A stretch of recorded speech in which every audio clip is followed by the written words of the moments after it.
ஆற்காடு பாலாற்றில் சிறிய அளவு தண்ணீர் வந்து கொண்டிருக்கிறது.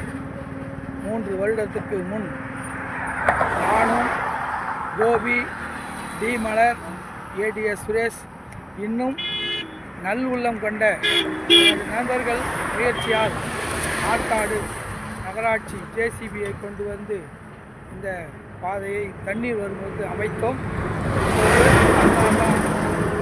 இங்கு இந்த ஓரத்தில் தண்ணீர் வந்து கொண்டிருக்கிறது.